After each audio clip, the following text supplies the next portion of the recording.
The quantum harvester hummed its evening song across Jonas Creed's farmland, collecting the last of the luminous grain that had made Earth's agricultural exports legendary across 3 sectors. He was wiping grease from his hands when he heard the crash, a sound like thunder being strangled by static. Beyond the western fence, something burned with cold blue fire. Jonas grabbed his toolkit and ran. What he found made him stop dead. A vehicle, if you could call it that, lay crumpled against an outcropping of rock. It was sleek and impossible, its frame seeming to shift between solid and liquid states. Beside it, a figure in dark armor struggled to stand. "Easy there," Jonas called out, approaching slowly. "You look like you've had a rough landing." The figure's helmet retracted with a hiss, revealing features that were almost human. Almost. Her skin held a faint silver luminescence. Her eyes were too large and too dark, and when she spoke, her canines were just a fraction too long. "I need no assistance from primitives," Velrathane said, though her voice wavered. She tried to stand, stumbled, and Jonas caught her before she fell. "Primitive maybe, but I'm the primitive with a working knowledge of hybrid propulsion systems," Jonas said with a grin. "And unless I'm mistaken, that's a Kresh 5 Graviton bike. Beautiful machine, rare too. What's someone like you doing with one?" Velra's eyes narrowed, reassessing the farmer. "You know Kresh engineering?"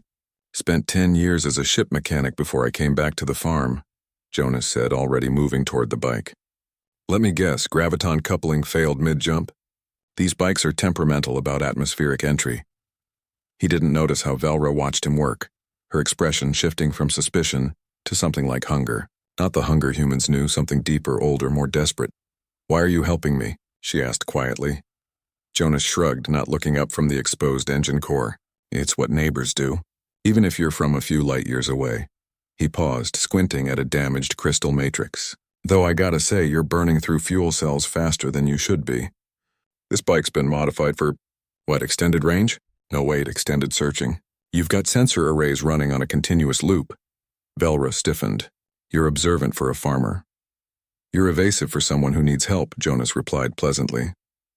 He pulled out a replacement coupling from his kit. "Lucky for you, quantum components are quantum components. This should hold until you can get to a proper station." As he worked, night fell completely. The moons rose, Earth's rebuilt lunar stations casting their gentle glow. Velra stood in shadow, and Jonas noticed she seemed more comfortable there, more herself. "You're looking for something," Jonas said conversationally. "Or someone. These sensor modifications, they're DNA specific. Biological tracking." Velra went very still. "You should mind your own business, human." "Probably," Jonas agreed. "But here's the thing. I know desperation when I see it. Whatever you're searching for, it matters. A lot." For a long moment, Velra said nothing. Then, almost against her will, words came. "My daughter. She was taken during the Covenant Wars. Sold. Scattered across the galaxy with thousands of others. I've been searching for 37 of your years." Jonas's hand stilled on the bike. 37 years? "My people live long lives," Velra said softly. "We are Dhampir. You would call us vampires in your old myths.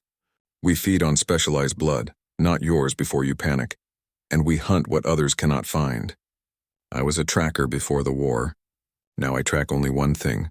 She pulled out a small hollow device. The image showed a young girl with Velra's silver-touch skin and dark eyes, smiling at something off camera. "Her name is Lyris," Velra continued. 3 days ago I picked up her biosignature in this sector. Faint but real. The first solid lead in years. Then my bike failed and I thought..." Her voice cracked. "I thought I'd lost her again." Jonas wiped his hands and stood. The bike's engine pulsed with renewed life, its graviton field stabilizing. "There, she'll fly true now. Your sensors should be back online too." Velra stared at the repaired bike, then at Jonas. "Why did you do this? You don't know me." "For all you know, I could be lying." "Could be," Jonas said. "But I don't think so. And here's what I learned in my years out in the black. Humanity's got a lot going for it, but our real strength? It's that we help. Even when it's inconvenient, even when it's dangerous, especially then." He pulled out his own hollow display.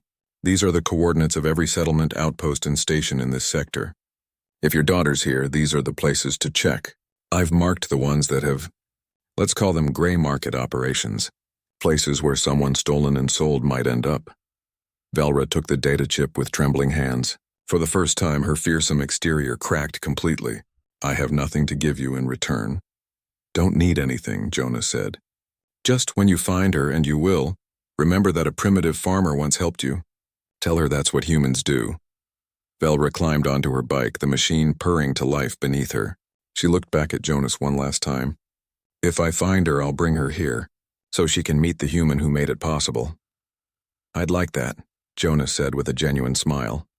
The bike lifted, its graviton fields bending space into elegant curves. But before she accelerated away, Velra called down one last time. "Jonas Creed, the galaxy underestimates your species.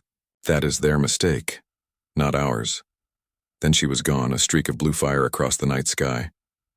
Jonas watched until even that faded, then turned back to his farm. Tomorrow he'd have to explain the scorch marks to the insurance company. But tonight he felt good. Somewhere out there, a mother was closer to finding her daughter. And that, Jonas thought, was worth every credit the repair would cost. 3 months later, 2 figures appeared at his door, one tall and silver-touched, one young with eyes full of wonder and gratitude. Velra said nothing, she didn't have to. The way she held her daughter's hand said everything. "So," Jonas said, grinning, "who wants to learn how to drive a quantum harvester?" Humanity's strength wasn't in their weapons or their ships.